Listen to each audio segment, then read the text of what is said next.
Hello everyone and welcome to the Constructive Criticism Network. This network is here to help you improve at Magic the Gathering at every level. From Pauper Leagues to Top 1000 Mythic, we've got you covered. If you want to hear the entire network, head on over to our sponsor at puremtgo.com, where you can hear each and every show, each and every week, and check out their sponsor, MTGO Traders, and tell them that the CCMTG Network sent you. Now sit back, enjoy the show. From YouTube, podcasts, and more, here's this week's episode from ConstructiveCriticism.com.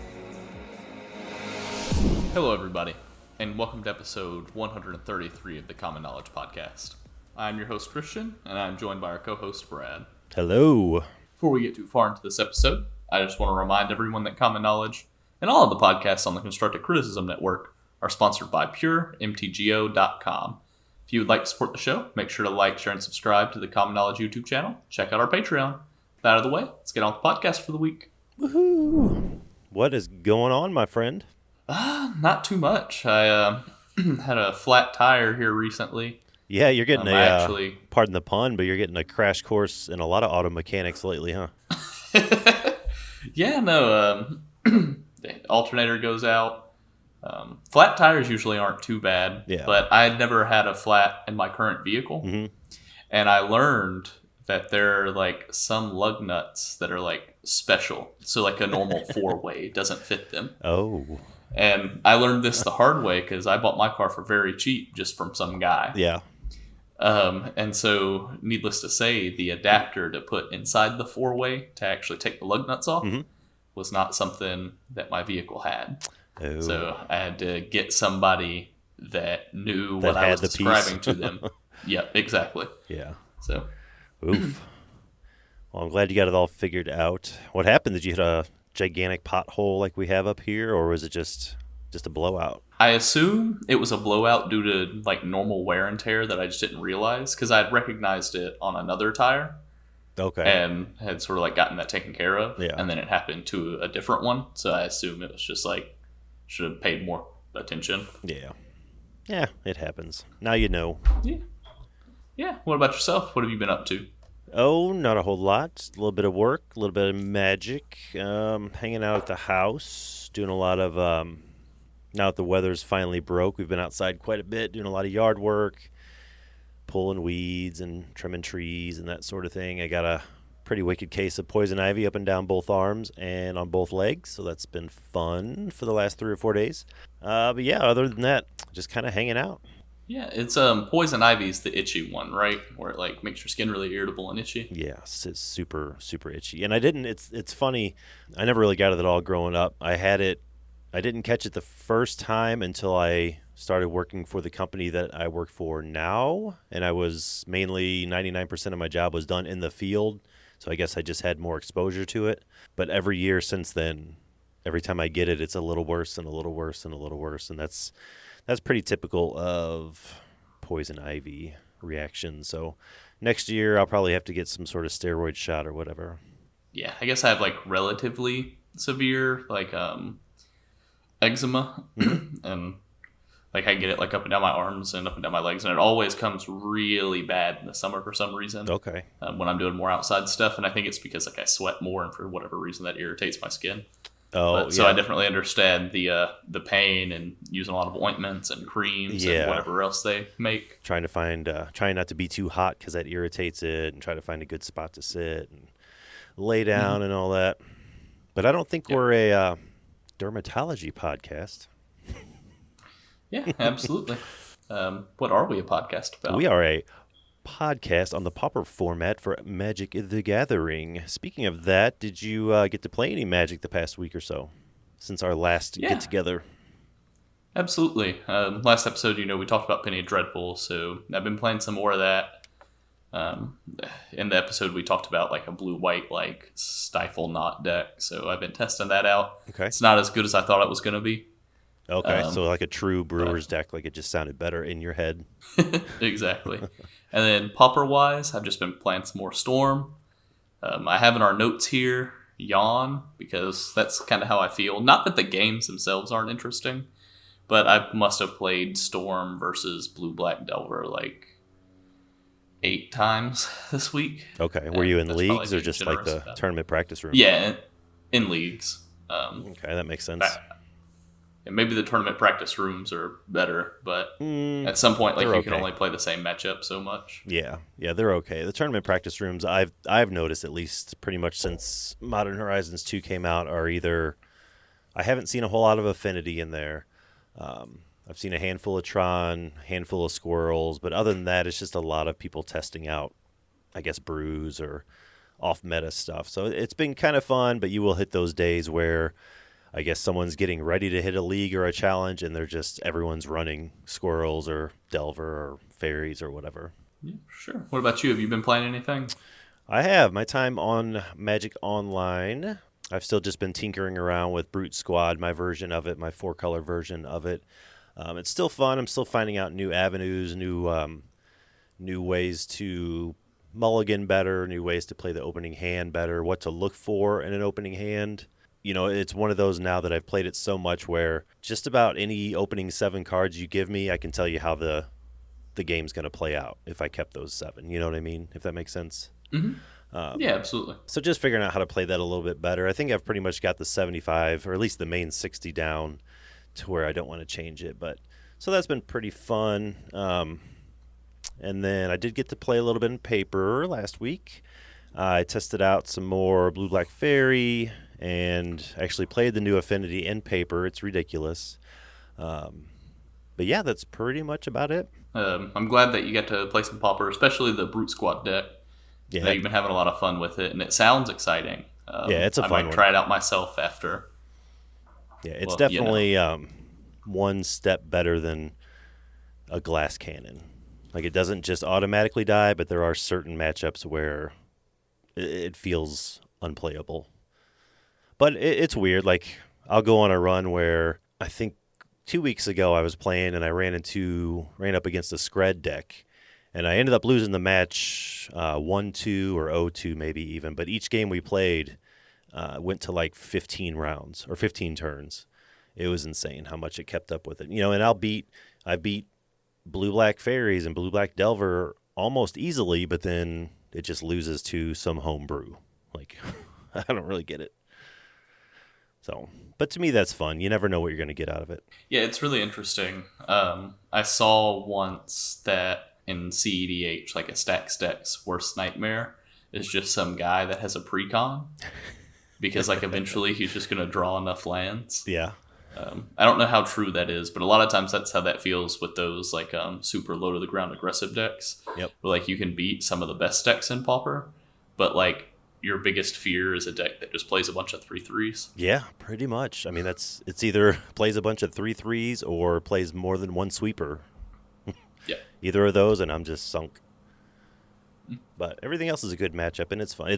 I don't even know if it'll 5-0 a league, but it wins enough to make it fun to keep playing, if that makes sense. Yeah, absolutely. That does make a lot of sense. So are you ready to talk about your favorite mechanic? I am. I am ready to talk about my favorite mechanic. You know, this week we're going to be doing the set review for the Dungeons & Dragons Adventures in the Forgotten Realms set. Yeah. So certainly there's a lot of party in there, right?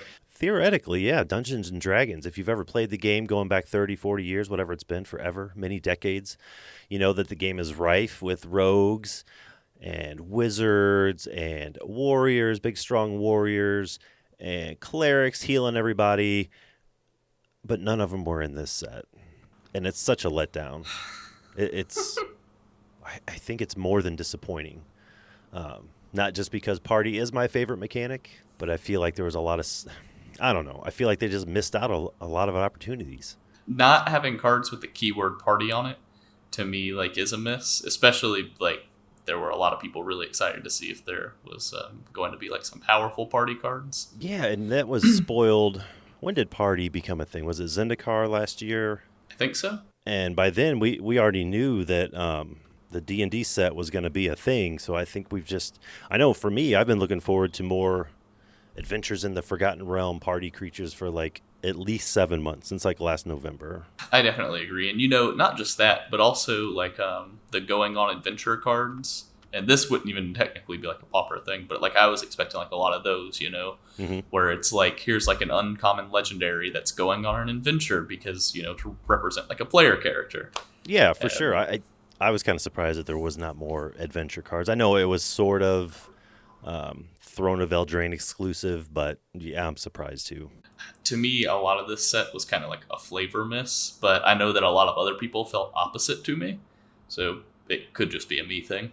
No, I think overall it was a flavor win. Maybe it was like a 60-40 split.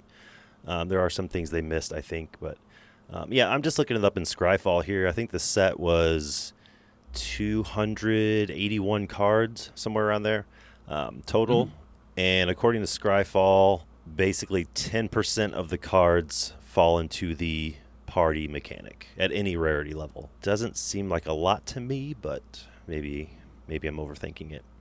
So 29 cards total are a cleric, rogue, wizard, or warrior in the entire Dungeons and Dragons set. So that's 29 party cards. Let's compare that to how many total creatures are in the set. 142 creatures, so pretty much exactly half of the set is creatures, and a quarter, maybe 30% of those creatures are party. Yeah, no, it's definitely not. But like more so, you could have even, again, like the keyword to me is like really what's important, Yeah. If like, let's say that there was only 30% of the creatures fell into the party mechanic, mm-hmm. but then like 5% of the creatures actually had the keyword on it, it would probably look a lot different and feel a lot different. You know what I mean? Yeah, it would if they weren't just, this is a dwarf cleric. Like if it actually had the mechanic on it, yeah, that would have felt a lot better, I think. And I don't think I'm the only one. I mean, yeah, my heart's broken, but I've seen a lot of people talking about the same thing. Like they were fairly disappointed there wasn't more party. That's sort of like our rant on that. Do you want to go ahead and get into the meat of all the common cards? Yeah, for sure. We're going to do them in Wooburg order, but I thought we would start with probably the most polarizing addition to the entire set. And technically they are pauper legal, but the dungeons. You want to tell us a little bit about the dungeons, Mr. Christian? Yeah, so there's a new mechanic here in the Forgotten Realms set called Venture into the Dungeon. And whenever you meet the criteria of a card to venture into the dungeon, there are 3 different dungeon cards that kind of exist outside of the game. It's like tokens or something that each have abilities in them. And so they work, I would say, similarly to sagas, where you sort of move down the line of the card and the abilities you generally get more powerful as you go down. But there's a little bit more choice in here. So for example, the Lost Mine of Phandelver. The first option is the same for every venture card. It's Cave Entrance, and then it's Scry 1. But the second time you venture into that dungeon, it's Goblin Lair or Mine Tunnels, which is you create a 1/1 Goblin Creature token or create a Treasure token. And then you can just keep going down until you hit the bottom of the dungeon. Yep, until you quote-unquote complete the dungeon. And I don't remember if there's any at Pauper, but there are some cards that care about if you've completed a dungeon this turn or this game or whatever. Or as long as you've completed the dungeon. Yeah, I know I was listening to another podcast, and they were talking about the dungeons. Forgotten Realms as a D&D set was before my time. I came in about 3rd edition. But apparently each of these dungeons are actual dungeons from Forgotten Realms, fairly important ones in the lore of the plane of the universe. So that's pretty cool. Yeah, Lost Mine of Phandelver is, I believe, from the starter adventure and the starter set is sort of like the first big like dungeon that you go through. Okay, that makes sense. So, and then I don't know about Dungeon of the Mad Mage. I think that might be from like Tales of the Yawning Portal or something. And then Tomb of Annihilation is also its own thing. Yeah, I don't foresee me playing a lot of dungeons. I don't really care for the way they look. It was kind of jarring when they first got spoiled. But I would say just me, if I were to play any of them, it would be Tomb of Annihilation, because when you complete the dungeon, you get a big old 4/4 black horror creature. So I'm all about that. Yeah. I don't know. I don't think these are going to be very powerful in Pauper, but I do like the design space. And something that I like a lot is how they limited it to only 3 of them. Yeah, I do like that. Yep. Yeah, because like you can kind of tell, I think, that they were scared of making this busted because it's something that like exists outside of the game, really. Sure.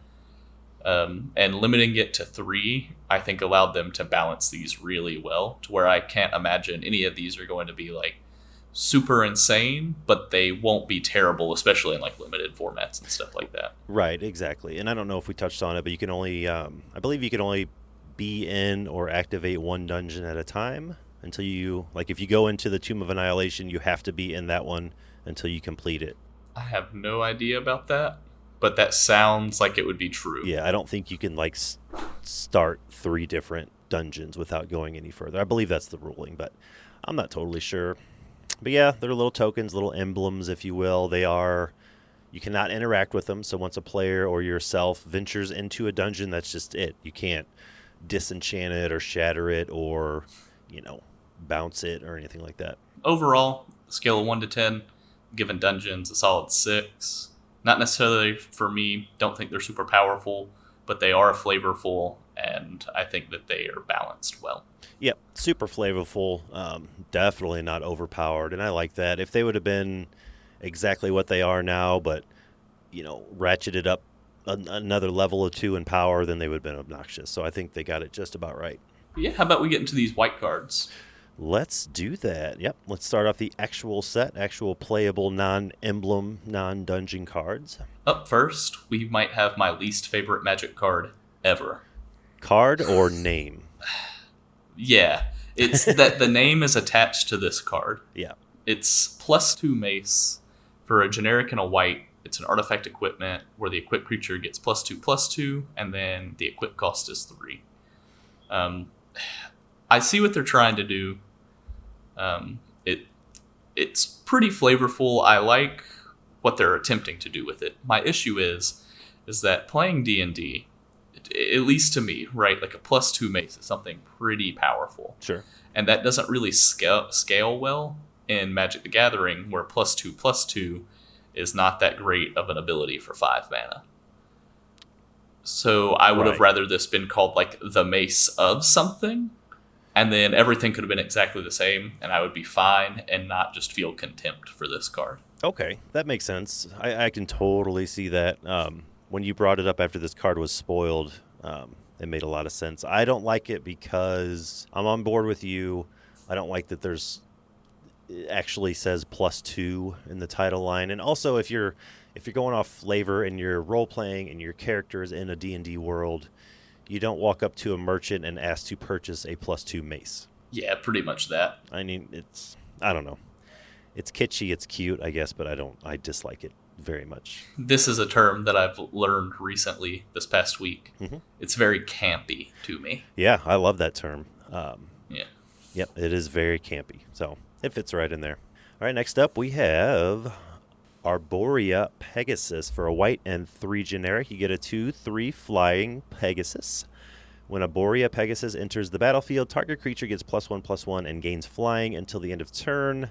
I would be surprised if anyone even really included this in any brews or decks, but it's fine. Decent stats for its mana cost, but it's a little pricey for constructed, I believe. It is definitely too expensive. Could be a nice battle box edition, though. Sure. Yeah, I could see it in some sort of draft or cube or anything like that. Absolutely. Mm-hmm. Yeah, and then up next we have Celestial Unicorn. Yep. 2 generic and a white. It's a 3/2 creature unicorn. Whenever you gain life, put a +1/+1 counter on it. Yep. So what do you think about Pauper's Ajani's Pride Mate? How many ways are there to gain life in Pauper that are good? Do you know what I mean? Yeah, that are good. Honestly, good, repeatable, and consistent. Right. Maybe Seeker of the Way, Vault Scourge, and Weather the Storm. Yeah, so Seeker of the Way and Vault Scourge with this would be kind of interesting to me because those cards play really well with it because, like I said, repeatable and consistent is sort of what you're after with a card like this, where like if you just one-off gain life, it's a lot less powerful, I think. Yep. I would be excited to see what kind of brews people would come up with something like this. Yeah, I think it's worthy to at least test out in some variety. All right, next up we have the first invitee to the party. We have Dawnbringer Cleric for a white and a generic. It's a 1/3 human cleric. When Dawnbringer Cleric enters the battlefield, you get to choose one. And here we have some, this is our first introduction of the D&D Adventures in the Forgotten Realm specific mechanics. We were talking about this in the pre-show a little bit. Dawnbringer Cleric enters the battlefield. You get to choose one. You can Cure Wounds, which is you gain 2 life. You can Dispel Magic, which is destroy target enchantment. Or you can Gentle Repose, which is exile target card from a graveyard. How do you like these spell names tacked on as abilities? I think generally they have the chance to be confusing in paper play when someone says that they're going to do something and then they just say the ability and you have to like double take and ask them what they mean. Right. Outside of that, the abilities themselves will be fine. And I actually like this guy, I think, in Pauper. Could be nice in sideboards of like blue-white ephemerate or something just because it does so much. Yep. Even possibly Boros sideboards, that's running Skyfisher, that sort of thing. And he's a cleric, so I dig it. Of the party members, I believe this one's probably close to being my favorite of the whole set for commons. It seems pretty strong in my opinion. Yeah. Up next, we have Delver's Torch. For a generic and a white, you get an artifact equipment. Equipped creature gets +1/+1.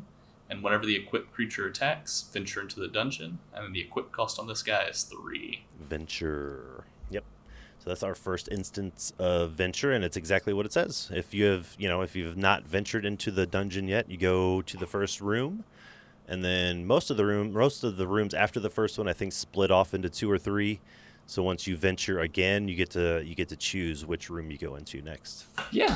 What do you think of Delver's Torch? I like that it's a white equipment. I always have a soft spot for equipment with color pips and the casting cost. But like you were saying with the dungeons, I don't think the dungeons are going to be that playable, so I don't really see why this is going to be that playable. And it really only grants +1/+1 with an equip cost of 3, so I think I'd probably pass on this. Couldn't have said it better myself. Up next, for a white and 4 generic, we get Devoted Paladin. It's a creature Orc Knight. He's a 4/4, and his ability is Beacon of Hope. When Devoted Paladin enters the battlefield, creatures you control get +1/+1 and gain Vigilance until the end of turn. Not bad for 5 mana, but I don't think it's one of what we want to be doing in Constructed, if that makes sense. There's probably better 5 mana spells. Yeah, definitely. It's not bad for 5 mana, but I also have a hard time spending 5 mana for anything in Pauper. Right, especially in white. The 4/4 body is nice for a white creature if you're in mono white. You're basically getting a 4/4 for 4 mana, but for the extra mana you get like a charge effect, sort of a small anthem effect. So they're just sort of stapled together. I like it, but I don't think it's going to do much. Yeah, up next we have Dwarf Hold Champion. It's a generic and a white for a 3/1 Dwarf Warrior, and as long as it's equipped, it gets +0/+2. Now this one I like a lot. This one sort of slipped through the cracks on me during spoiler season, but as we get into the spoilers later, you'll see. But I'm digging the idea of like a mono white or Boros equipment deck. What do you think? Yeah, I definitely agree. And something that's really exciting to me actually is just the amount of equipment in this set that's going to be able to go on this guy. Yep. That will make it good. Now, I'm still skeptical as to how good equipment decks can be in Pauper. Sure. But this seems like it could lead the charge of a decent one. Yeah, if there is an equipment deck in Pauper, this is a staple, right? Mm-hmm. Yep. Absolutely. All right, up next we have Gloomstalker for a white and 2 generic. It's a 2/3 Dwarf Ranger, the Ranger subtype. As long as you've completed a dungeon, Gloomstalker has double strike. So as long as you've lived until like turn 8 or 9, your 2/3 has double strike. Yeah, pretty much that. I couldn't have said it any better way than I don't think this card is very good. Right. Up next, you have Half Elf Monk for 3 generic and a white. You get a 1/4 with Vigilance, and it has another one of those sneaky abilities, Stunning Strike. For a generic and a white, you can tap it to tap target creature. Yep, I love that this is a half elf. Even the creature type is human elf. It's awesome. That was always my favorite race to play whenever I made D&D characters back in the day. Yeah, I think that this card is super awesome. I love cards like this in limited formats. Sure. Yep. creatures that tap other creatures are strong. This one at 4 mana is kind of expensive, especially because you have to pay 2 mana to do the thing. Right. That being said, I think this card is pretty powerful in that sort of realm, like your Pauper Cube or something. Yeah, I agree. Anytime I come across a new card or old card that has that ability of tapping down another creature, I always give it at least a second glance to kind of think about it for cube or even a brew or something. Yep. Mm-hmm. All right. Up next, I believe, is our first enchantment on the list. It's for a white and 2 generic. It's Minimus Containment. It's an enchantment aura, enchant non-land permanent. Enchanted permanent is a treasure artifact with tap, sacrifice this artifact, add 1 mana of any color, and it loses all other abilities. This is a Christian card. You like this? Yeah, I love the cards that turn things into worse things. Okay. I don't know how else to put it. No, you know what I mean? That's pretty good, yeah. like turn to frog and all that stuff. It makes me feel like I'm playing like kitchen table Magic every single time I see one of these. Yeah, because it's kind of quirky and yeah, I gotcha. Yeah. I like it. Yeah, it's kind of like an Oblivion Stone or Oblivion Ring, sorry. But you give your opponent a little bit of ramp. Yeah, definitely. Up next, we have Paladin Shield. It's another equipment for a generic and a white. This one has flash. Ooh. And when it enters the battlefield, attach it to target creature you control. And the equipped creature gets +0/+2, and then it has that same equip cost of 3. I am a sucker for any equipment that says when card name enters the battlefield, attach it to target creature you control. You don't have to worry about paying equip costs or anything like that. Mantle of Tides has that sort of effect. The Rose Thorn Halberd from Eldraine has that effect. And we've got cards like Champion of Flame and Goblin Cavalier that get all these crazy power and toughness boosts when they are equipped or enchanted. So it's just like an instant buff. So for like a white and 1, you're basically giving your creature +2/+4 or +2 plus whatever, +4/+4. It's pretty crazy. I like this card a fair bit. Mm-hmm. I think it'll go really well in that equipment deck that we're starting to brew here live on the podcast. That's right. I think this card's pretty strong. I like that it's a combat trick as well. Mm-hmm. Yeah, that flash is huge. Yep. All right, moving on to our first angel of the set. For 2 white and 3 generic, we have Planar Ally, Creature Angel, flying. It's a 3/3. When Planar Ally attacks, venture into a dungeon, or into the dungeon. What do you think about this one? I think it's pretty good if you're on the dungeon plan. If you weren't on the dungeon plan, I don't think there's anything about this creature that makes you want to play it. I pretty much agree. Yeah. Yeah, makes perfect sense. Because up next is Potion of Healing. Yep. For a generic and a white, it's an artifact. Whenever it enters the battlefield, you draw a card, then you pay another white, tap, and sacrifice it to gain 3 life. Very flavorful, but what do you think of it? I don't think it's very good, just because there's so much mana involved in all of this. Yeah. That being said, we see a lot of just like random one-off artifacts being played in like the Boros decks, so maybe it sees play there, but I highly doubt it. Yeah, at most I think it's a sideboard card, but I dig it. It's very flavorful. Healing potion, sacrifice it to gain life, all that good stuff. It's really cool, but yeah, I don't know if it'll see anything more than a sideboard. Yeah, pretty much. All right, next up we have another party invitee. We have Priest of Ancient Lore. For a white and 2 generic, it's a 2/1 dwarf cleric. When Priest of Ancient Lore enters the battlefield, you gain 1 life and draw a card. This is the white Phyrexian Rager. I love this card. I do too. This one was one of my favorite ones that got spoiled, period. Yeah, if mono white, like, we have mono black control. If we could get like a mono white control going, I would love that, just so I could play 4 of this guy. Yeah, I know, like a mono white, blink control or something like that. Yep, absolutely. Yep, that is huge. There's really no downside. He has 1 toughness, and he costs 3, but what you get out of it is huge. He has a great enter the battlefield effect, gaining life, drawing cards. He actually works with Celestial Unicorn. Whenever he enters the battlefield, you could put a +1/+1 counter on our Johnny's Pride Mate lookalike. It's just cool. Overall, yep, it's great. I love it. 10 out of 10. Up next, we have a Ranger's Hawk. Okay. It's a 1 mana, just a singular white for a 1/1 with flying. You can pay 3, Tap it and tap another creature you control. Venture into the dungeon. Activate only as a sorcery. More dungeon. Yeah, I don't like this one at all, really. Nah. Sorry. No, I think that's really all that needs to be said about that. It's not really likable. It's fine. Probably great and limited. Probably awesome in some bird tribal dungeon thing. Maybe good in...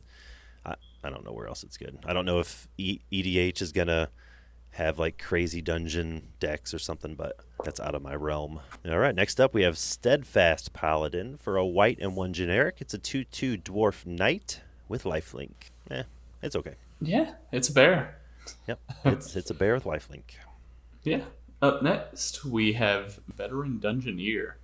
It's 3 generic and a white. You get a 3/4 human warrior, and when it enters battlefield, venture into the dungeon. This, to me, is probably one of the better venture into the dungeon cards that we've seen so far because it doesn't trigger on attack. You don't have to untap with it, and attack to go into the dungeon. This is just straight up, when it comes into play, you venture. So if you have a way to blink it or something, you can get multiple effects in one turn, I suppose.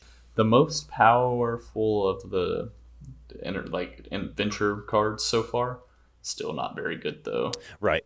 Yep, exactly. All right, the next one is very flavorful. Even the name of the card is flavorful. It is You Hear Something on Watch. For a white and 1 generic, it's an instant. You get to choose one. You get to rouse the party when you hear something on watch. And that is creatures you control get +1/+1 until the end of turn. Or you can set off traps. This spell deals 5 damage to target attacking creature. What do you think? Yeah, I like this card. It's flavorful, but then also it's a card that is modal in the right way and that you can use it aggressively and, get all of your creatures pumped and ready to attack. Sure. Or you can use it really defensively and just kill a creature. Now, when you cast this, are you saying you hear something on watch? Or are you saying I hear something on watch? Wham! Slam it down. Like, how is this card titled when you're casting it? Do you just say I cast you hear something on watch? That's cringy. That is cringy. I like your way better. And, another thing that I wouldn't recommend doing is getting ambushed on the road. No, don't do that. Avoid that at all costs. Absolutely. Of course, I'm talking about you're ambushed on the road. Oh. For a singular white, it's an instant. You can choose one. Make a retreat, bounce a creature you control to its owner's hand, or stand and fight. Target creature gets +1/+3 until end of turn. I like this a lot more than I actually thought I did. Mainly and probably only in heroic. But yeah, that's all I got to say. I like it. Probably not main deck worthy, but I'll throw it in the sideboard and see what comes of it. Yeah, I think you could play this guy in heroic. The only thing that kind of worries me about it is it could be like a worse version of the protection cards the deck already wants to play. Yeah. Just because, you have to return the creature to your hand and then replay it. But it's worth a shot. Yeah, and by doing that, you're likely to lose any enchantments that are already on it. But yeah, I guess it just depends on how important that creature is to you. Mm-hmm. And that pretty much wraps up our white cards. We're on to blue. And we will start with Air Cult Elemental. It's 2 blue and 4 generic for a 2/5 with flying and whirlwind. It has a whirlwind mechanic. When Air Cult Elemental enters the battlefield, return up to 1 other target creature to its owner's hand. This is probably a limited all-star. I can't play this card in Pauper. Yeah. Up next, there's Arcane Investigator for a generic and a blue. You get a 2/1 with the ability Search a Room. You pay 5 generic and a blue to roll a d20. If you roll a 1 through a 9, you draw a card. And if you roll a 10 through a 20, you look at the top 3 cards of your library, put one of them into your hand, and the rest on the bottom of your library in any order. You gotta pay 6, man. That's what I was just trying to figure out how to put that into words. But yep, you just said it. You gotta pay 6 to do that. Even rolling a 10 to 20 and getting the better effect would just feel bad for 6 mana. Yeah. Next. Yep. Next is, what do you think about rolling d20s? This is a very polarizing topic right now. I like it. That being said, at competitive play, I wonder how heavily they're going to crack down on you can't use spin downs. Right. Because people say that they're weighted and not fair. Personally, I wouldn't know. Like, I've never roll to spin down 500 times or anything. Mm-hmm. But whatever. Yeah. Yeah, I'm the same. I mean, it adds more supplies you need to play the game, but whatever. It's fine. I like it. It fits the theme of D&D. I hope it's not an evergreen thing or a recurring mechanic, but it's pretty neat. All right, next we have Bar the Gates for a blue and 2 generic. It's an instant counter target creature or planeswalker spell, and then venture into the dungeon. That's about it. It's a little bit better than the white one. I think you really have to be on the dungeon plan to play this in Pauper. So, yeah, in the format where you have Counterspell and Essence Scatter, and even like we could see like mana leaks or negates in our format, sure. It's really hard to justify a 3-mana Counterspell that might scry you 1 or something. Right. Yeah, that might just get you into the first room or whatever. Yep. I could see if it made me if it got me into the last room for that 4/4 flying horror with Death Touch. Yeah, that's fine. But how often are you going to get there, Now up next, we have a very flavorful card, Charmed Sleep. Mm-hmm. Costs a generic and then double blue for an enchantment aura. When Charmed Sleep enters the battlefield, tapped an enchanted creature. And it doesn't untap during its controller's untap steps. Yep. I think this is pretty much the blue enchantment they put in every core set. They just named it. They gave it some D&D flavor. All right, next up we have Clever Conjurer for a blue and 2 generic. You get a 2/3 gnome wizard, gnome party member. And his ability is Mage Hand, tap : untap target permanent not named Clever Conjurer, activate only as a sorcery. So they went pretty safe with this one. You can only tap creatures not named Clever Conjurer. Other than that, it is okay. I'm not sure if that's what Pauper wants to be doing for 3 mana, but I can see some shenanigans happening with it, I think. Yeah, I don't think it's super good, but it's also not terrible. Yeah, it's going to take a lot of work if it's going to be at all playable, I think. And then up next, we have Contact Other Plane for 3 generic and a blue. It's an instant. You roll a d20. 1 through 9, you draw 2 cards. 10 through 19, you scry 2, then draw 2 cards. If you get a natural 20, you scry 3 and draw 3 cards. This is already better than the first d20 card we saw. 4 mana for an instant is a lot, but I don't know. What do you think about it? I think, what's that card called? Behold the Multiverse? Mm-hmm. I think this isn't as powerful as that, unfortunately. Yeah, and that really only sees play in like one deck, and it's usually 1 or 2 copies. Yeah. Now, that being said, rolling the natural 20 on this would feel awesome. It would feel awesome, especially sitting across the table playing some paper. Yeah, that'd be awesome. Yep. All right, next up we have Djinni Windseer for a blue and 3 generic. It's a 3/3 flying djinn. When Djinni Windseer enters the battlefield, roll a d20. 1 through 9, scry 1. 10 through 19, scry 2. Natural 20, scry 3. Seems kind of weak for a natural 20. This card's a hard pass for me, I think. I think I'm just so used to, much like playing Magic, all my D&D characters were fairly aggressive, so I'm used to D20s like decapitating someone, not looking through a book. Right. So. Yeah. Well, up next, we have Mordenkainen's Polymorph for a generic and a blue. It's an instant until end of turn. Target creature becomes a dragon with base power and toughness 4/4 and gains flying. I dig this. I like these type of effects. We have Resculpt from Strixhaven. I like that a lot as well.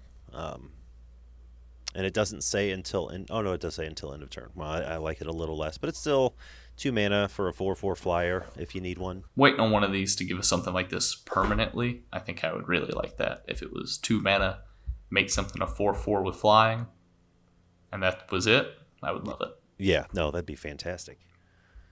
Yep. Next up, we have Pixie Guide for a blue and 1 generic. It's a 1/3 fairy with flying, and it has the mechanic, the D&D mechanic, grant an advantage if you would roll 1 or more dice. Instead, roll that many dice plus 1 and ignore the lowest roll. Sweet art. fairy tribal, but that's all you got going for you. It's a 1/3 flyer. That's not nothing. Yeah, no, I don't expect to be rolling many dice in Pauper, All right. and that's what puts me off of this card. Oh, sure. So up next, we have Rhyme Shield Frost Giant. It's 3 generic and 2 blue for a 4/5 with Ward 3, which means whenever this creature becomes the target of a spell or ability an opponent controls, counter it unless that player pays 3. Yep. I don't necessarily love this creature, but I do love Ward. I'm glad that it's seeing print in other sets besides Strixhaven, sort of that semi-hexproof. I don't know, that's pretty cool mechanic, I think. Yep, absolutely. This card, unfortunately, I think is just costed too highly to really see a lot of play in Pauper. But Yeah, and it kind of sucks because it is a blue warrior, which counts in your party. As a party member, you don't get a lot of blue warriors in Pauper, so that would have been cool if it was a little cheaper or something, but yeah, is what it is, I guess. All right, up next, we have Scion of Stygia. For a blue and 2 generic, it's a 2/1 Tiefling Shaman. It's a new race to Magic, but not new to D&D. It's a Tiefling Shaman with Flash, and it has the abilities of Cone of Cold. When Scion of Stygia enters the battlefield, choose target creature an opponent controls, then roll a d20. If you roll a 1 through 9, you tap that target creature. If you roll a 10 through 20, you tap that target creature. It does not untap during its controller's next untap step. That's a lot of words for not a lot of effect. I don't really like this card too much. No, I don't either. Up next, we have Secret Door. It's a blue mana for a 0/4 artifact creature wall. It has Defender. You can pay 5 mana to venture into the dungeon. Activate only as a sorcery. You know how I feel about paying 5 mana to venture into the dungeon. Yep, not good. Yep, exactly. I do like this, though. It's a 1 mana artifact. It's a 1 mana 0/4 artifact. I dig it. But yeah, up next we have a Shocking Grasp for blue and 1 generic. It's an instant. Target creature gets -2/-0 until the end of turn and draw a card. You pretty much have some sort of effect like this in every set, if not every core set. And they don't see play in Pauper, so probably a good limited card. Maybe see some play in my cube, but that's about it. This next one could have been good. All right. Talk about Shortcut Seeker. Okay. It's 3 generic and a blue for a human rogue that's a 2/5. And whenever it deals combat damage to a player, venture into the dungeon. So what could have made this better for you? If it was a little bit cheaper and had some sort of evasion. Yep. You know, It is a 2/5. That's huge for such a cheap creature. And it's a rogue if your deck cares about party, which mine does. But yeah, if it had some sort of evasion or if it just said dealt damage, would that be better? Not necessarily combat damage, just damage. Yeah, absolutely. I think if it said damage and was maybe a mana cheaper or had some sort of evasion and was a mana cheaper, this card would probably be something that could make Dungeon a little bit more viable in the format. Yeah, or even if it said combat damage, period. Not necessarily just to a player, just combat damage in general. Yeah, I'd definitely be on absolutely. board. But as it is, it's semi-playable. Up next, we have another 1 mana artifact. We have Silver Raven. For a single blue, you get an artifact creature bird. It's a flying 1/1, and when it enters the battlefield, you scry 1. I think maybe the new Jeskai Affinity decks might play this, but that's all I can really think of, and I'm not even sure that it would show up there, honestly. Yeah, these compete with Witching well, which I think is a lot better. Yeah. But who knows? I could be wrong, I suppose. No, I like that it's a flying artifact for 1 mana. It's a bird. So Maybe Brute Squad can play it. that's what I'm thinking. That I'm going to test it out for sure. Up next, we have Soul Knife Spy, which is 2 generic and a blue for an elf rogue that is a 3/2. And whenever it deals combat damage to a player, you draw a card. Yep. Elf Rogue is probably my favorite creature type ever now. I just love Elf Rogue. That's what I played in D&D. I don't know. It's just great. Absolutely. I think it's a great creature type. This card, unfortunately, isn't better than Ninja, No. but it's not bad. No, it's not bad at all. Next up, we have You Come to a River For a blue and a generic, it's an instant. So this one's pretty interesting. You get to choose one, so it's another modal instant. The first option is Fight the Currents. Return target non-land permanent to its owner's hand. And the second option is Find a Crossing. Target creature gets +1/+0 until the end of turn and cannot be blocked. I think this card is going to be pretty good in mono blue Delver. Seems like it, doesn't it? Yeah, like can make your ninja unblockable to get your second ninja hit in. Can bounce opponent's stuff for 2 mana. I really like this card. I think this card is much better than playable. Yeah, I think you said it pretty well. Up next, we have You Find the Villain's Lair. Cost a generic and 2 blue for an instant. Choose one. You can either foil their scheme, counter target spell, or learn their secrets. Draw 2 cards, then discard 2 cards. Yeah, so it's a 3-mana counter spell or a 3-mana blue Faithless Looting. Yep. Kind of the front half of looting. Yeah, pretty much. 3-mana counter spells are a really hard sell for me. Yeah, for sure.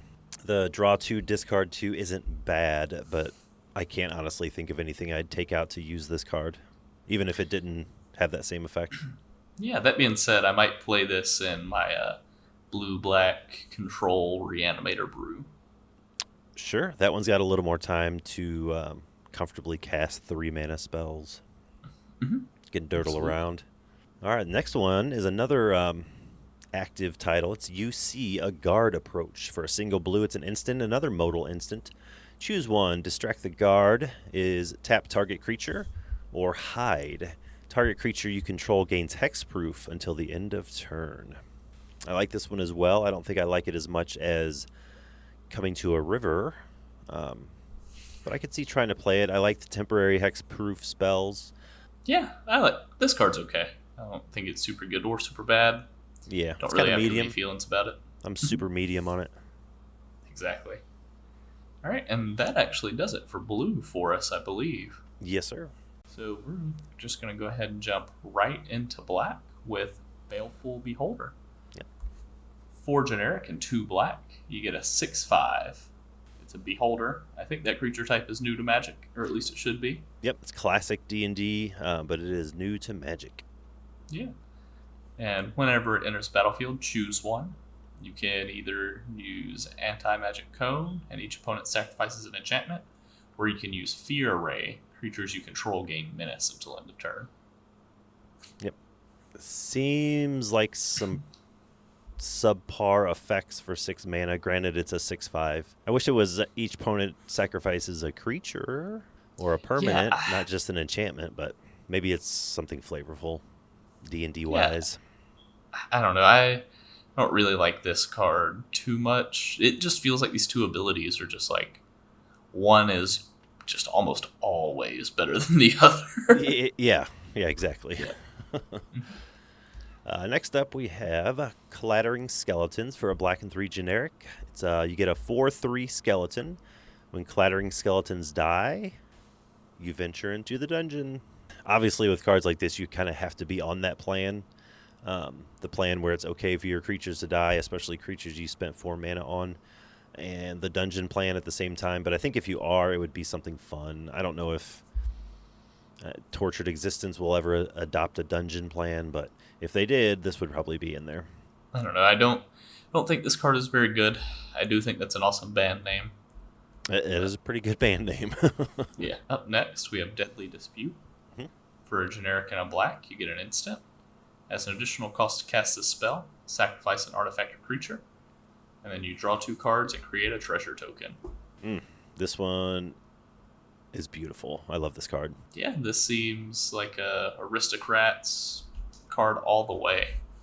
Yep, and it's not just. Sure, we have village rights. You know that you can sacrifice a creature and draw 2 cards, but this one you get the option of sacrificing a creature or an artifact.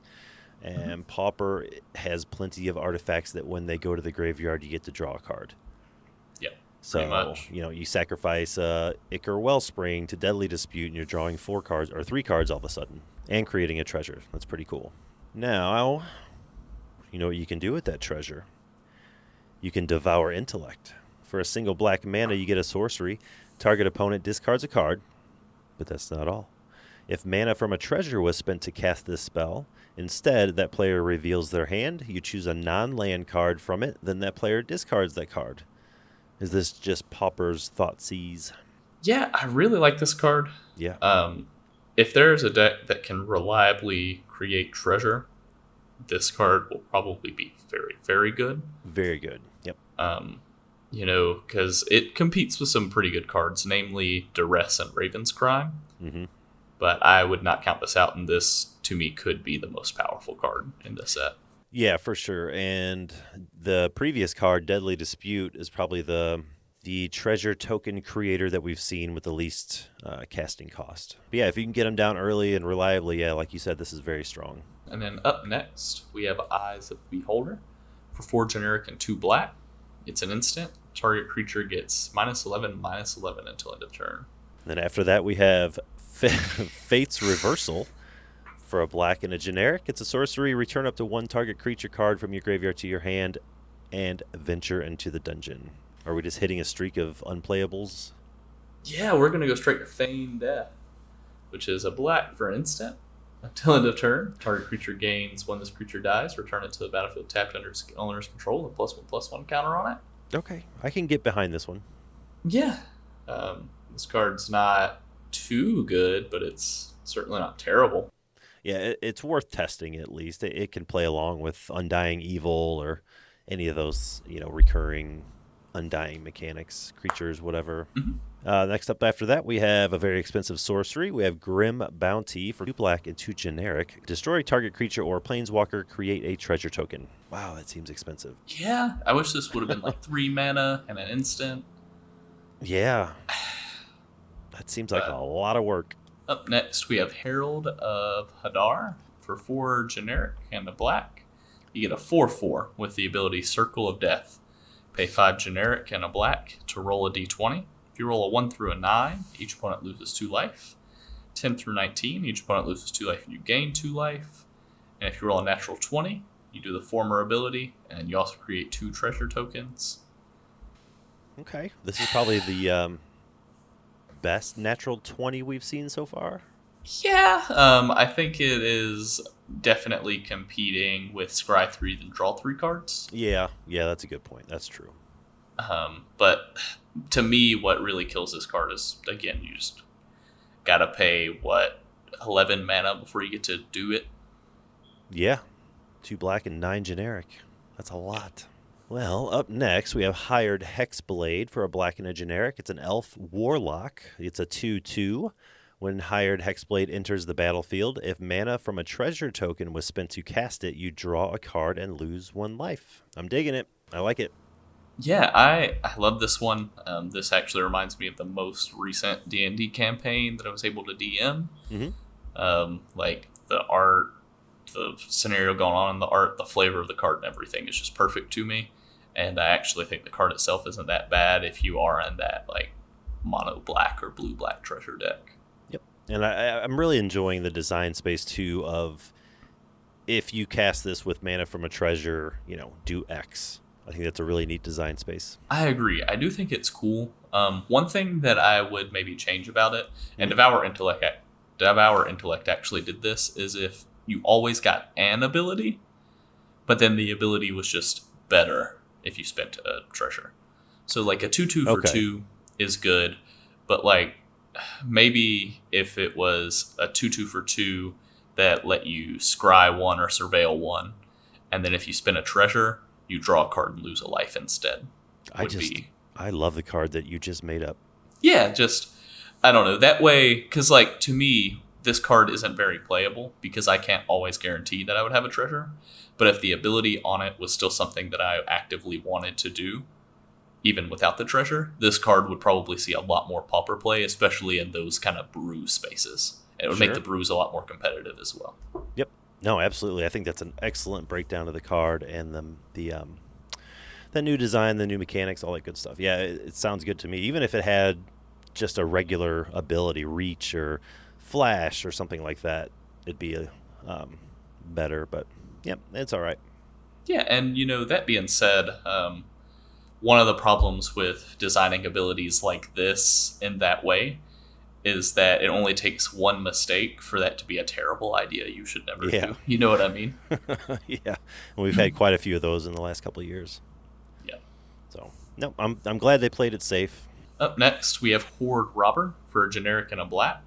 You get a 1/3 Tiefling Rogue. Yes. Whenever Horde Robber deals combat damage to a player, create a treasure token. I like it. It's a rogue. It plays well with the party. The party decks that I've tried to brew are not aggressive, where this guy wants to be a little more aggressive. But I don't see that being a problem. I can make a violent party mosh pit.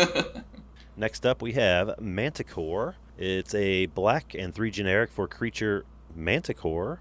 It's a 2/1 flying with flash, and its ability is Tail Spikes. When Manticore enters the battlefield, destroy target creature an opponent controls that was dealt damage this turn. We have abilities like this on other creatures, that pretty much do the same thing, and they don't see play. Pretty much that. Up next, we have Precipitous Drop. It's 2 generic and a black for an enchant creature. When it enters the battlefield, venture into the dungeon. Enchanted creature gets -2, -2. Gets -5 instead, as long as you've completed a dungeon. Right. This is our first completed a dungeon card, and it's a little underwhelming. We have options. We have cards like Obnixus's Cruelty. It's just automatically -5, -5. But this is an enchantment. It's permanent, so that may be relevant.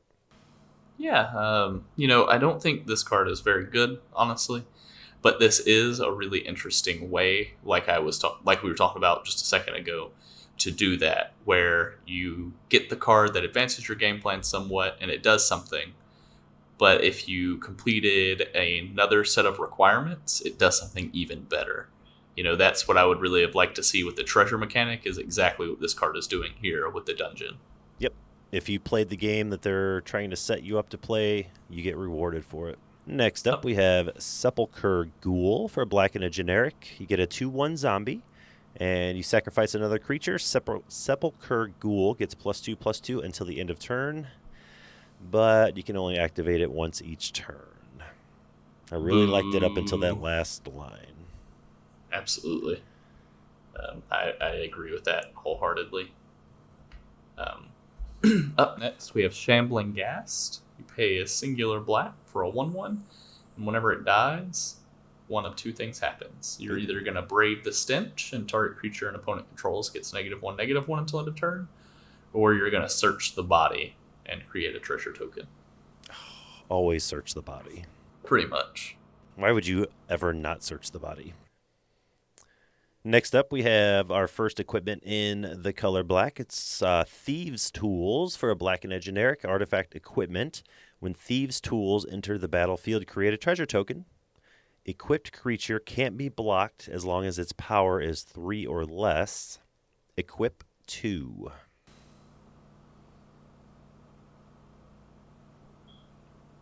It's pretty cool. I think the silence speaks volumes.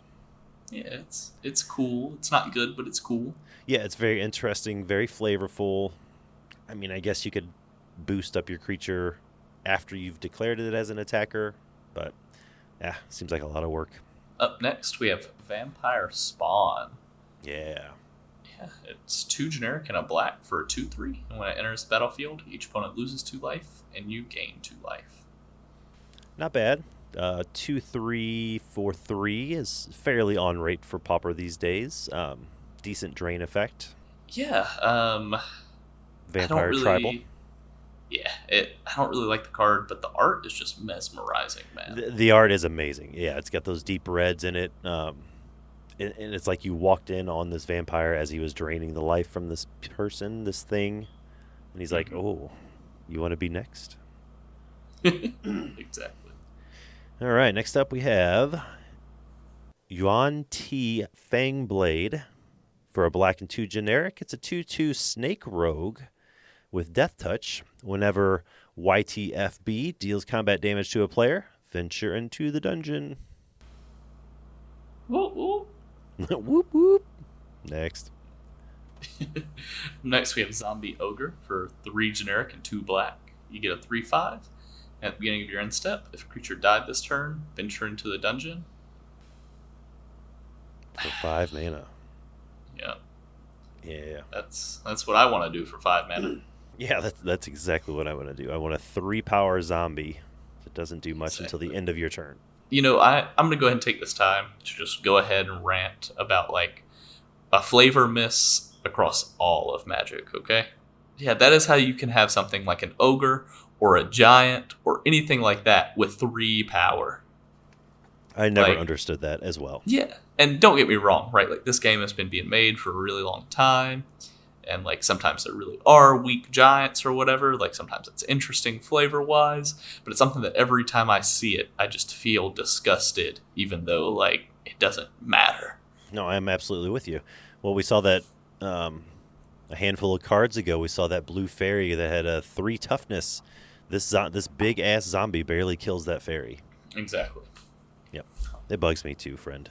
Yeah, but now we can get on to red. Now we get on to red. Things are a little cheaper, faster, more powerful, a little crazier.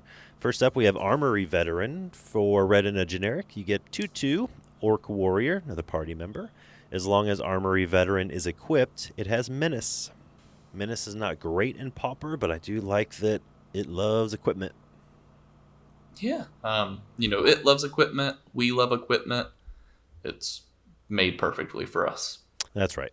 Up next, we have Boots of Speed. For a red, you get an artifact equipment. Equipped creature gets +1/+0 and has haste, and the equip cost is only 1. Yep, that's not terrible. Not terrible, indeed. Yep. Next up, we have Brazen Dwarf. For a red and a generic, you get a 1/3 Dwarf Shaman. Whenever you roll 1 or more dice, Brazen Dwarf deals 1 damage to each opponent. Seems like a limited all-star, maybe commander thing. Yeah, definitely not a pauper thing, though. Not a pauper thing, nope. Up next, there is Dragon's Fire. For a generic and a red, you get an instant. As an additional cost to cast this spell, you may reveal a dragon card from your hand or choose a dragon you control. It deals 3 damage to target creature or planeswalker. If you revealed a dragon card or chose a dragon as you cast this spell, deals damage equal to the power of that card or creature instead. You just kept reading and reading and reading. Yeah, you can't see the look on my face right now, but it was frantic. Worried about running out of breath or something, huh? Absolutely. Yeah. Now, this card's not too bad. I know there was some excitement when it was spoiled. I don't know. I don't know if I know how to use this card properly, but others are excited for it, and I'm happy for them. Absolutely. One card that is on my my smooth brain level is Dueling Rapier. For a single red, you get an artifact equipment with Flash. When Dueling Rapier enters the battlefield, you can automatically attach it to a target creature you control, and that equipped creature gets +2/+0. And if for some reason you need to pay full retail on it, the equip cost is 4. Yeah. Bada boom. With Champion of the Flame on board, this basically says, for a single red, give Champion of the Flame +4/+2 permanently. Let's go, man. That sounds That's great. huge. Yes, it does. Yeah. Up next, there's Earth Cult Elemental. For 4 generic and 2 red, you get a 6/6 siege monster. Okay. When Earth Cult Elemental enters the battlefield, you roll a d20. 1 through 9, each player sacrifices a permanent. 10 through 19, each opponent sacrifices a permanent. And for a 20, each opponent sacrifices 2 permanents. See, this is what I'm talking about. You don't got to pay an exorbitant amount of mana to roll a dice. It just does it. And if no matter what you roll, somebody's getting punished. Actually, I kind of like this card. I wish it was just a mana cheaper. That way it could be hit off a boarding party. That would be amazing. Yep. Even if it was a 5 mana 5/5 that had these abilities, I would love that. I guess you could hit it off the Altasaur. Yeah, definitely. Probably wouldn't feel great, but yeah, you could. Mm-hmm. Okay. Next up, we have Faraday's Fireball. For 2 red and 3 generic, you get an instant. It's a very expensive instant. For Faraday's Fireball deals 5 damage to target creature or player, and then you roll a d20. 1 through 9, Faraday's Fireball deals 2 damage to each player. 10 through 20, Faraday's Fireball deals 2 damage to each opponent. And there is no natural 20 on this one. Wah wah. Want one indeed. Up next, we have Goblin Javelineer. It's a red goblin warrior with haste. Whenever it becomes blocked, it deals 1 damage to target creature blocking it. Yep. The very few party members we've gotten from this set seem to be quite aggressive. Yeah, we'll have to go back to the drawing board on party. Yeah, we might have to. Where the Kaldheim ones were, they kind of wanted to sit back and drain you out and control the board. These are a little more aggressive. Mm-hmm. But after that goblin, we have Hoarding Ogre for a red and 3 generic. It's a 3/3 ogre creature type. When Hoarding Ogre attacks, you roll a d20. 1 through 9, you create a treasure token. 10 through 19, you create 2 treasure tokens. Natural 20 gets you 3 lotus petals. What do you think about this card? It only triggers on attack. Yeah, pretty much. I'm just not a fan of that. 4 mana for a 3/3 that, I don't know. Dies to bolt and you just wasted 4 mana on it. I don't know. Doesn't feel good. Up next, we have Hobgoblin Captain. For a generic and a red, you get a 3/1 Goblin Barbarian with pack tactics. Whenever Hobgoblin Captain attacks, if you attack with creatures with total power 6 or greater this combat, it gains first strike. What do you think? I don't really like it. Yeah. It requires a lot of other stuff. Yeah, it requires a lot of things to be going your way. And if you're playing goblins or mono red turn sideways tribal and pauper, you're probably not attacking with power 6 or greater very often. Yeah, pretty much. Next up, we have a sorcery for a red and 2 generic is Improvised Weaponry. Improvised Weaponry deals 2 damage to any target. Create a treasure token. Plain and simple. It's 3 mana, but it kind of pays for itself a little bit. Yeah, kinda. Fortunately, it's just too expensive. Yeah, for sure.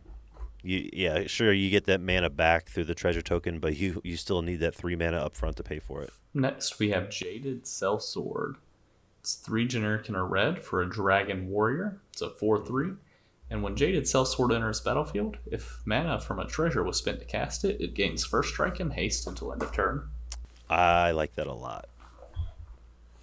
Yeah. First strike and haste sounds good to me. It's a 4/3 for 4. I like it. Mm-hmm.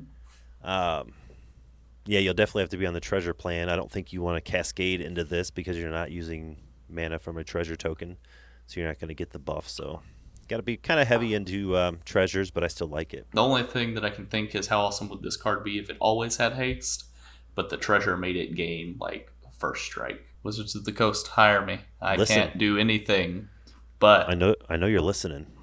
Yeah, I can't really do anything, but I can tell you how to make your mechanics more awesome. Right. Tell you how to make your cards better.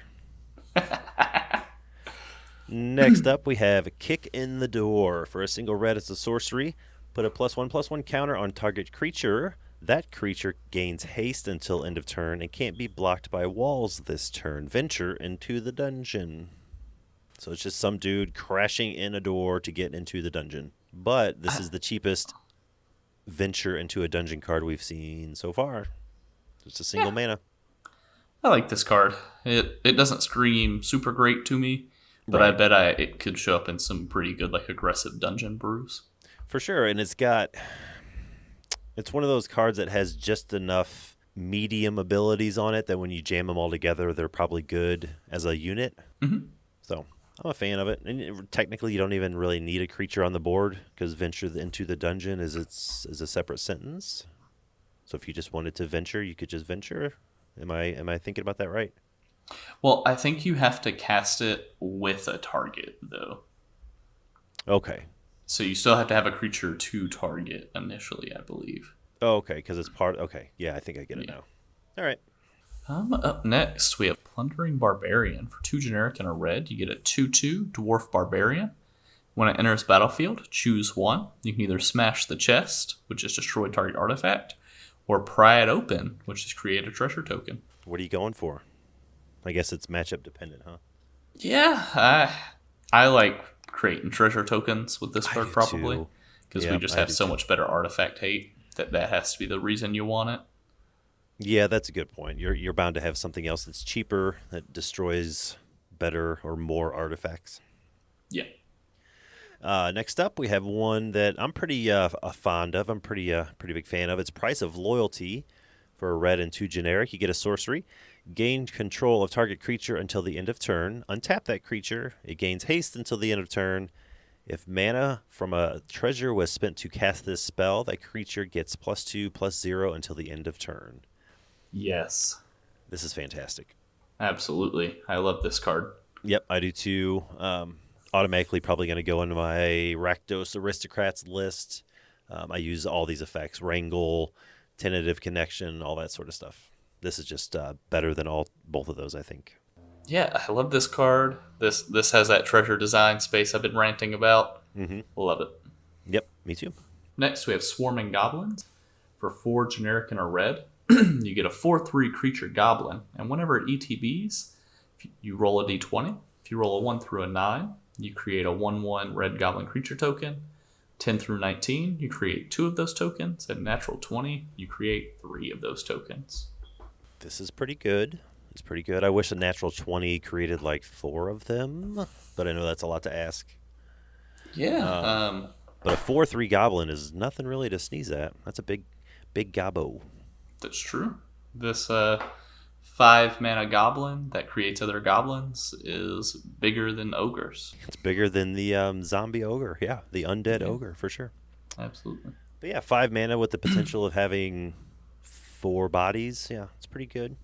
Mm-hmm. Not bad. Next up, we have another expensive instant. It's Unexpected Windfall. For 2 red and 2 generic, you get, it says, as an additional cost to cast the spell, discard a card. Draw 2 cards and create 2 treasure tokens. But it's 4 mana. Yeah, I wish this card was 3 mana. Yep, at 3, I would love it. There's a world of difference between 3 and 4. Absolutely, especially in a format like Pauper where everything is so low to the ground. Yeah. Yep. Yeah. I can't imagine a world where I'd want to take turn 4 off to draw 2 cards. Next up, we have Valor Singer. 2 generic and a red. You have a 2/3 Tiefling Bard. Ooh. It has the ability Combat Inspiration. At the beginning of combat on your turn, target creature you control gets +1/+0 until end of turn. Okay. I like it. I like that it's a recurring mechanic. It's not just a ETB. I love the Tiefling Bard creature type. I just wish that this creature type maybe had an additional type that let it be some sort of tribal unit, tribal system. I really like the Bard creature type, though, I'll tell you that. Yeah, sure. Even if it was like Tiefling Bard Rogue or Warrior or something. I don't know. Something that would fit into an already existing tribal list. But it's pretty cool either way. Yeah, absolutely. All right, next up is you come to the Knoll camp. For a red and a generic, it's an instant. You choose one. Intimidate them. Up to 2 target creatures cannot block this turn. And fend them off. Target creature gets +3/+1 until end of turn. Meh. Yeah, pretty much that. Unfortunately, we had to leave red on a whimper. Yeah, there wasn't a lot really going on with red. The ones that are good, I really like. But yeah, we left it on sort of a down note. Well, our first card of green, I believe, is called Boulette. Sure. Boulet? Who knows? Who knows? It's a 3 generic and a green for a 3/3 creature beast. Mm-hmm. At the end of your end step, if a creature died this turn, put a +1/+1 counter on it. It's so close to being playable. Yeah. I love the effect. I love this sort of effect, but we just have similar creatures that are cheaper. Yep. But it's fun. It's beast if you play the beast tribal or some sort of aristocrats, morbid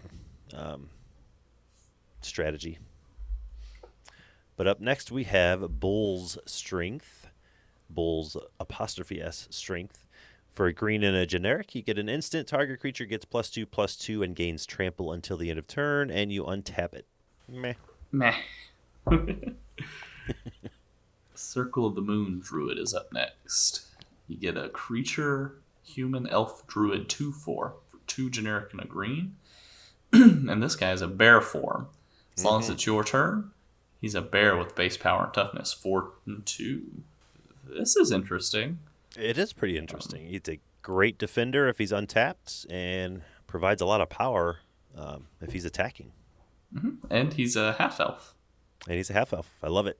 Next up, we have Compelled Duel. For a green and a generic, you get a sorcery. Target creature gets +3/+3 until the end of turn and must be blocked this turn if able.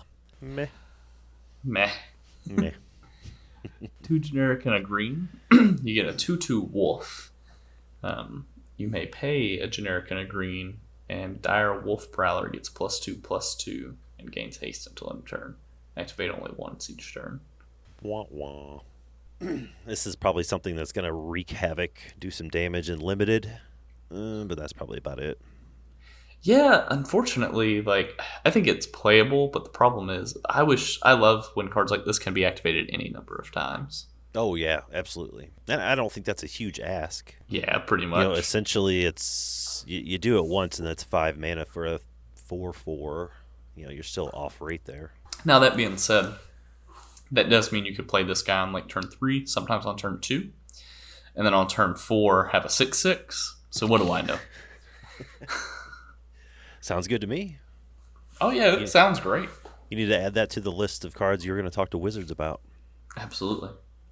All right, next up, for a green and 4 generic, we get Elterguard Ranger. It's a 4/1 human elf ranger with reach. When Elterguard Ranger enters the battlefield, create a 2/2 green wolf creature token. So for 5 mana, you get 6 power?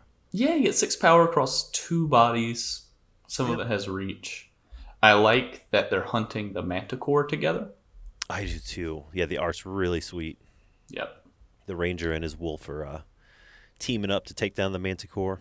Up next, we have Find the Path. 2 generic and a green. You get an enchantment aura and enchant land. When Find the Path enters the battlefield, venture into the dungeon. Woo woo. An enchanted land has add green, add green. I really want to like this card. I think I do like. I think I do like it because it's an enchantment and because it ramps. I don't really care about the dungeon part, but there's just something about it that I don't like, and I can't put my finger on it. Something that I don't like about it is that it's 3 mana and Utopia Sprawl is 1 mana, and venturing into the dungeon is not powerful enough to warrant having to pay 2 mana.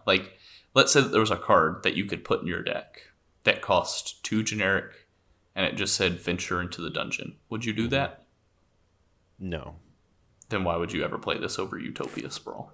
Touche. Next up, we have Knoll Hunter for a green and a generic. 2/2 creature Knoll with pack tactics. Whenever Knoll Hunter attacks, if you attacked with creatures with total power 6 or greater this combat, put a +1/+1 counter on Knoll Hunter. I could possibly see this in Stompy. Yeah. They can get up to 6 power pretty quick, but I don't know. I don't know what you'd be taking out to put this in, but I do like it. Yeah, that's how I feel about it. And one of the things that I also don't like about this card in Stompy is that in a lot of matchups, Stompy sometimes will want to hold a creature or 2 back. That way, Wraths are were pretty popular in Pauper. Yeah. Especially pre the current format, and they will likely continue to be Pauper after bans and stuff like that. And this card means that sometimes you'll have to commit more to the board than you actually want to, so you can always trigger the ability. And so I don't think this card works well with how that deck sometimes needs to play, and I don't know that it is automatically better than any of the creatures already in the deck anyways. So for me, that makes this card a miss in that deck. Okay, that makes total sense. It does want you to be very aggressive. That said, though, it could easily just be the flex. It could be something you sideboard out for game 2 or 3. Yep, absolutely. But yeah, for the most part, I'm with you. And up next, 4 generic and 2 green, we get Hill Giant Herd Gorger. It's a 7/6. And when it enters the battlefield, you gain 3 life. That's it? That's it. That's it. All right. So next up with casting cost of green and 3 generic, you get a 3/3 Inspiring Bard. Creature, Elf Bard. When an Inspiring Bard enters the battlefield, you choose one. Bardic Inspiration. Target creature gets +2/+2 until the end of turn. Or Song of Rest. You gain 3 life. This bard is so inspiring that it made me go to sleep. It put me right to sleep. Yep. Up next, we have the Neverwinter Dryad. It costs just a singular green for a 1/1 Dryad. And you can pay 2 and sacrifice it to search your library for a basic forest card, put it onto the battlefield tapped, then shuffle. Not terrible. Now we're talking. Now we're talking. It's pretty fragile with only 1 toughness, but I do like it a lot. Yeah. I would hate that I'd be playing this card for that one reason to tutor up a forest, and then all of a sudden it gets killed without me having the mana to rampant growth or whatever. Yeah. Yeah. But I do like it a lot. Otherwise, it's not bad. Not bad. Next up, we have a very goofy looking creature. For 2 green and 3 generic, you get an owl bear. That's exactly what it is. It's a creature bird bear that looks like an owl's face on a grizzly bear's body. But it's a 4/4 with trample, and it has the mechanic of keen senses. When owl bear enters the battlefield, draw a card. 5 mana 4/4 that draws a card. Bird bear. Yeah, it's cool. Cool creature type. It has trample. It's just not something I want to be doing. No, that's not the game I want to play. Up next, we have Plummet. It destroys target creature with flying for a generic and green. Pretty sure this one actually is a reprint. It or at is. least it seems like one. No, it definitely is. Slipped through the cracks. I think this might be our only actual reprint. So you can take the next one as well if you'd like. Yeah, absolutely. I will say Plummet's awesome. Glad it's in this set. Yes, very much. I'm glad it's in Pauper. Glad it's in the set. Ranger's Longbow is up next. You get a generic and a green for an artifact equipment. Equip creature gets +2/+1 and has haste. Or, sorry, not haste, reach. And the equip cost is 3. It's so expensive. It is. And, I would have liked that each one of these equipments that's kind of tied to a class almost, or seems like they're tied to a class at least, has that automatic equip. And, this is actually something that they could have inserted the party mechanic for, where, this longbow could be equipped to any member of your party equipped to a member of your party. 0. Right, like could be a cool equip cost. Equip 3 or rogue equip 0. Exactly. Or whatever, yeah. I mean, even Throne of Eldraine had that, with like Rosethorn Halberd. When it entered the battlefield, you attach it to target non-human creature you control. So it's obviously they're thinking about stuff like that, and they have the potential to do it. But yeah, I would have loved to see that like this. Even if it said, when it enters the battlefield, equip 3 or attach it to target elf you control. That'd be awesome. Yep, pretty much. But it doesn't. That's another card for the Wizards list you need to speak to them about. Yeah. Next up, we got Scaled Herbalist. For a green and a generic, it's a 1/3 Lizard Druid. Tap. You may put a land card from your hand onto the battlefield.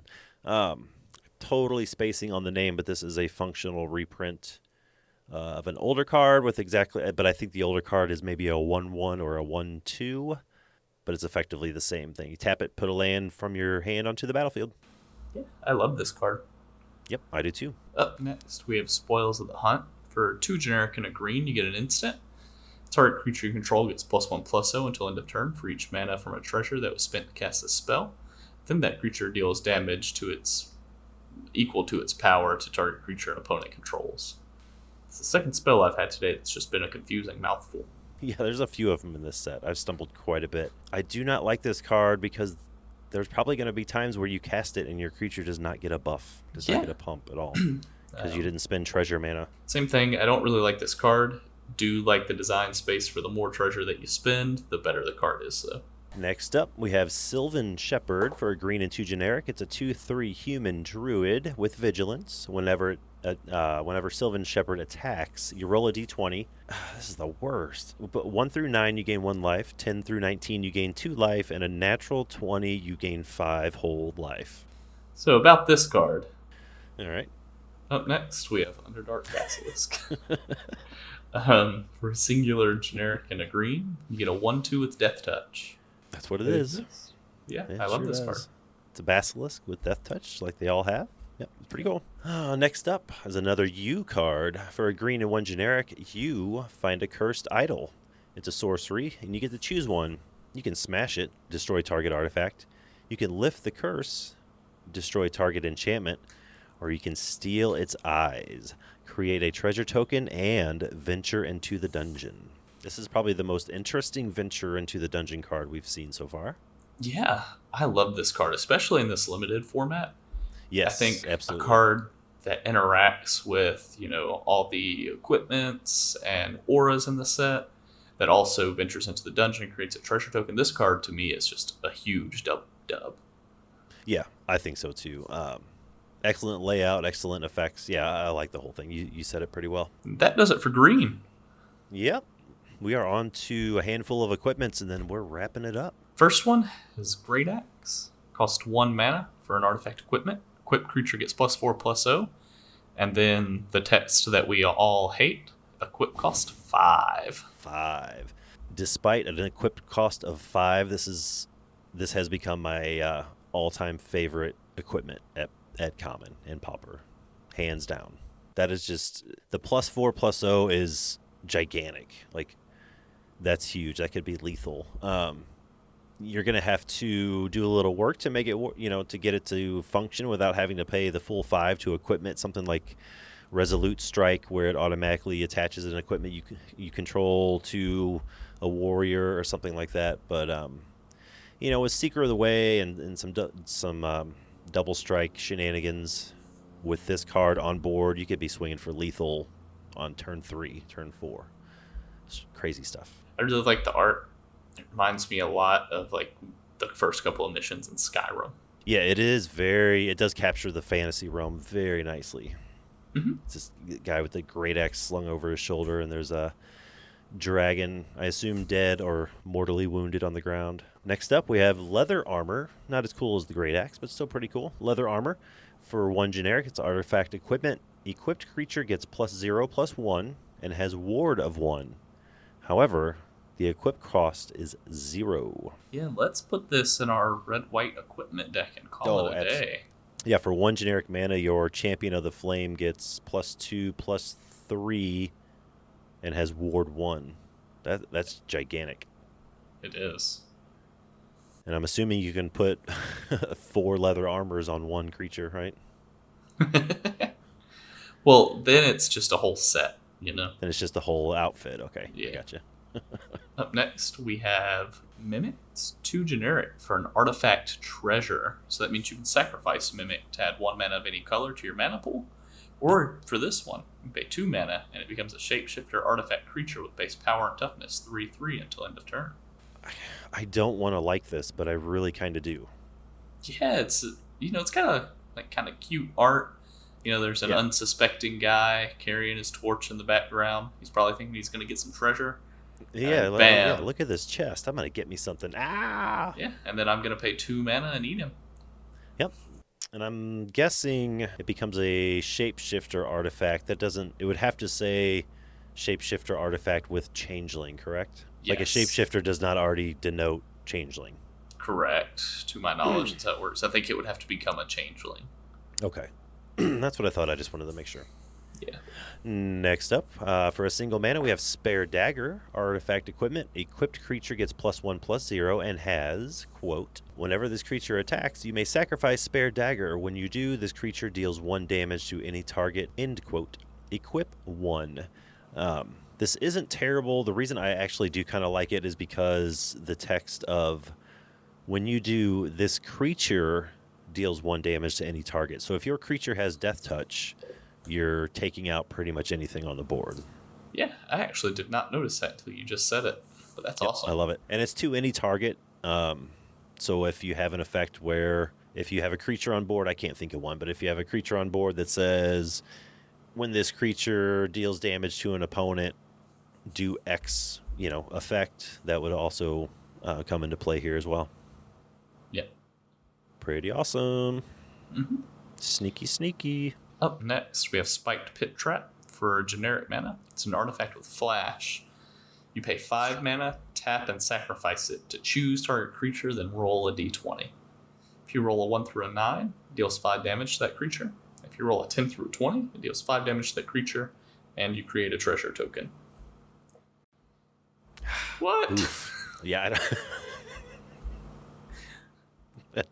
that's pretty much it. Yeah, this is our last card. Yeah, this is what a way to end it, huh? Yeah. I mean, the basic lands have flavor text, so that's pretty cool. And we did get Evolving Wilds.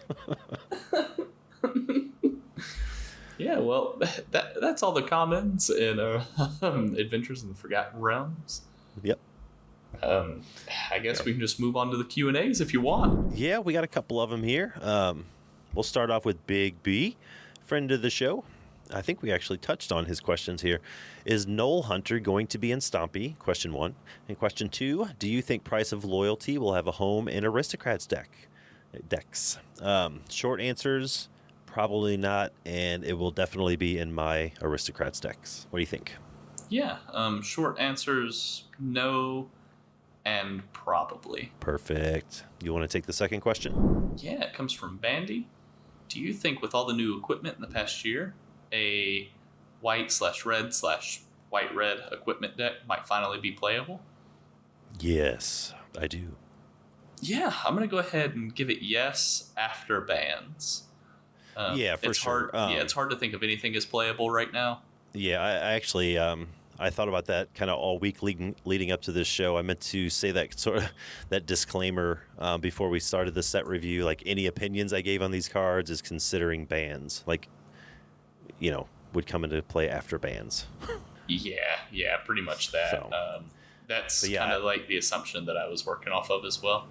Yeah, but I absolutely think a Boros, I'm more interested in Boros equipment as opposed to mono white or mono red. And I definitely think it'll be playable, probably brewable, possibly even winning records in a league. I don't know if it'll ever become tier or not, but definitely going to be fun, definitely playable. I'm looking forward to it. I think we brewed half the deck just off this set. Yeah, I think it'll be very playable post-ban. I would be really excited to play a Champion of the Flame deck. Yeah, for sure. I guess that's going to go ahead and do it for this episode of Common Knowledge.